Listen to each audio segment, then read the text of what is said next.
লাখো আলেমের চোখের পানিতে সিক্ত দেশের মাটি, মাদ্রাসা আর খানকা গড়েছে দিন ইসলামের ঘাঁটি। আমাদের মাটি, আমাদের ঘাঁটি, আমাদের গৌরব এনে দিবে এক মহাবিশ্বয় ইসলামী বিপ্লব।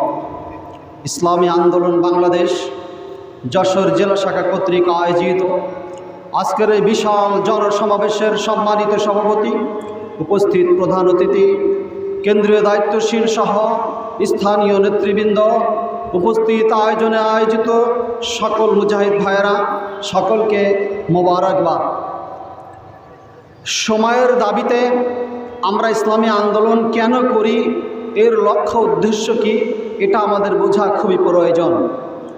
আমি মুসলমান হিসাবে আমার প্রথম দায়িত্ব, কর্তব্য, আমি যে কাজটা করব আমার মালিক রব্বে কারিম তাতে সন্তুষ্ট হবে না সন্তুষ্ট হবে, আমার গুনাহ হবে না নেকি হবে, বিষয়টা চিন্তা করে সেই মালিকের সন্তুষ্টির জন্য সেই কাজটি করা।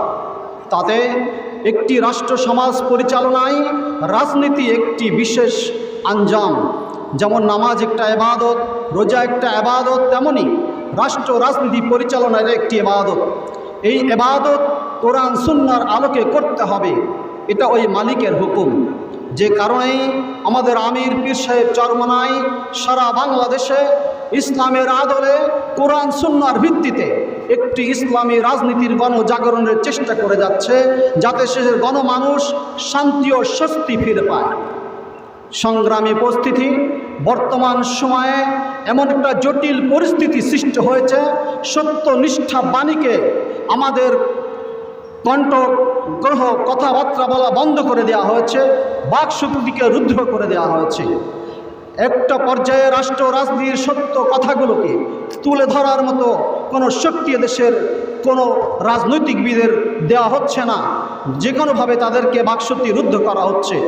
আগামীতে আমরা এদেশের জনগণকে সাথে নিয়ে আগামী জাতীয় নির্বাচন যাতে জাতীয় সরকার অধীনে হয়, সেই পর্যায়ে আমরা সকলকে আহ্বান জানিয়ে আমাদের সংক্ষিপ্ত আলোচনা এখানেই শেষ করছি।